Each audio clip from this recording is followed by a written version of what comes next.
So War Tycoon always had a set of vehicles which are just simply dominating the meta by a very heavy margin. However, there were always some types of vehicles which are just rarely used, if not never, which are always at the bottom. Well, I have actually done a video around 8 to 9 months ago where I covered the most underrated vehicles in this game, and this video is kind of outdated by now, so today I decided to make a new one which is going to be an update of the previous one. And really, there has been a lot of changes in this meta, so there will be some vehicles which I believe are much stronger than ever. So the first vehicle which I always see never being used is going to be the LOSAT, and this is the one which people constantly complain about not being very good because they just simply ain't very good with it. And I'm not gonna lie, that's the exact reason why people hate on the LOSAT. However, the LOSAT is actually one of the best tanks in the game, and the simple reasons being is if you guys actually take a look at some of these clips, it is going to be a vehicle which has 12 wire-guided missiles, which will be able to basically destroy the Abrams X or any other tank in the game while hitting every single one of them. If you do manage to get close to the enemy is dead. If you do hit them from range, they're probably going to be dead anyway because you have so many guided missiles and APS won't matter.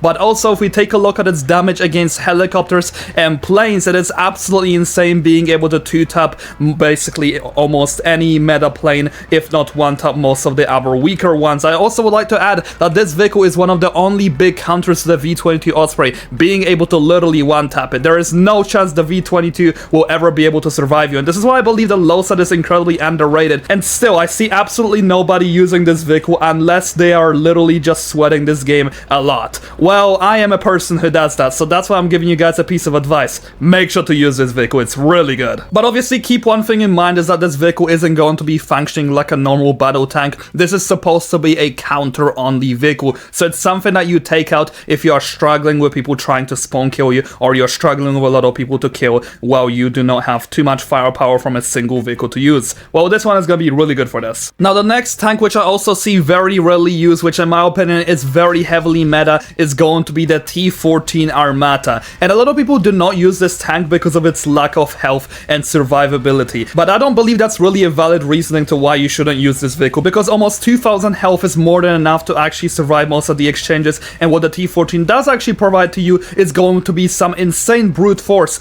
being able to pretty much have the second strongest secondary in the whole entire game, because the BMD and the Moderna are obviously first, but the T14 is closely tied behind them in terms of a secondary machine gun. This thing is insane in terms of being able to shred any tank, as you guys are seeing in these clips, and I really do believe that a lot of people are sleeping on this vehicle. Tanks are not supposed to be monsters which are supposed to have the highest amount of health in the world. They're supposed to also be strategic vehicles which are used correctly, and if you do use the T14 correctly, then you can really take advantage of the brute force that it does actually provide for you. Now, the next vehicle which I see a lot of people complain about is gonna be the Boxer CRV, and I haven't talked about this being underrated previously. However, now I believe it heavily is, because the developers have actually buffed this thing a very heavy amount, and now it's pretty much just going to be a very good vehicle in terms of being able to counter tanks. It does have its one very niche use, and its explosive gun will be doing over 100 damage per hit, so if you do pair this up with its standard machine gun, which is actually pretty good, you will be able to get some decent damage against tanks, if not actually win a DPS exchange against them. Again, I do understand that people are probably not using this vehicle because they really wanted to get fixed or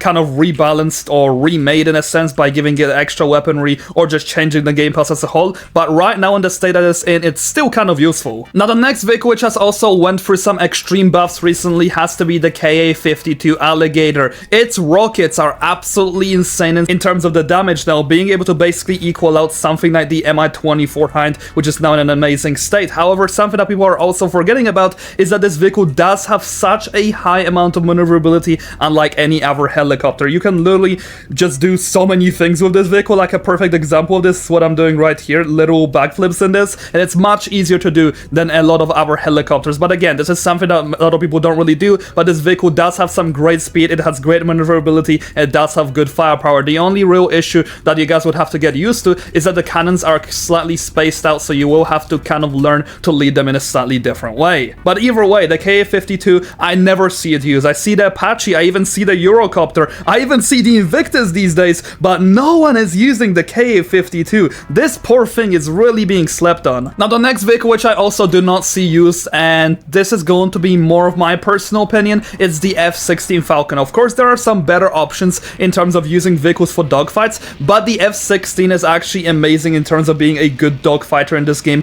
due to its amazing amazing maneuverability and overall being a very small hitbox. And this is one of the points where people don't really look at, is the small hitbox that people do not use this vehicle for, which is what you should actually be using it for. Like, we have the Rafale and we have this one if you want to have a small vehicle in terms of dogfighting. Obviously, if you do have vehicles which you're fighting which have just a better turn circle, such as the F22, you might not end up winning in terms of turn fights, which is why you obviously want to be able to do loops and throttle abuse in a different way, which will basically allow you to turn a lot better with the vehicle. Obviously, you have to be somewhat good with it, but you can really take advantage of the small hitbox that this vehicle really does provide. And of course, I do complain about this thing not being multi-role, but it's still pretty good as it is. Now, the next vehicle which I also never see used, and I'm really confused why this is the case, is the Eurofighter Typhoon. People say there are a lot of better options. However, I would actually beg to differ. I actually end up using this thing a lot more than the F22 Raptor for the simple reason that this vehicle does have better ground capabilities,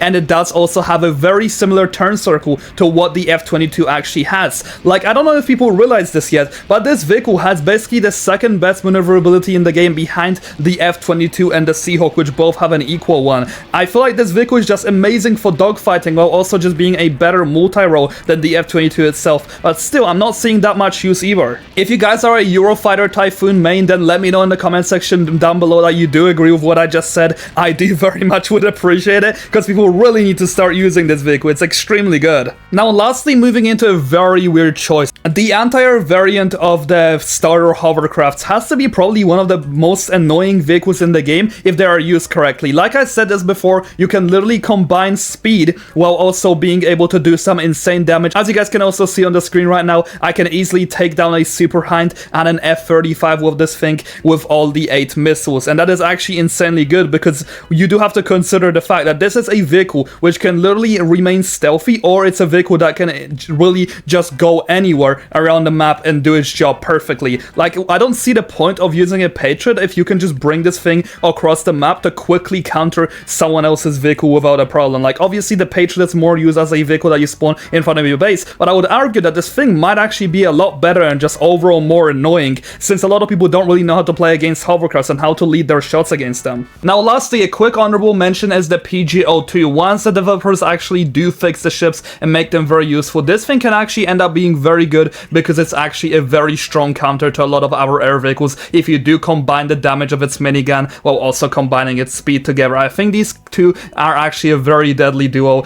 so in the future, hopefully the developers will actually make some changes to the ships and make them actually be able to counter submarines in a sense, then maybe we can actually see this thing being used. But yeah, for the time being, that's pretty much going to be everything I have for you guys in today's video. Do let me know in the comment section down below if you guys would like me to make an updated ranking or updated list for really anything. But yeah, make sure to join the Discord, and thanks so much to all my channel members.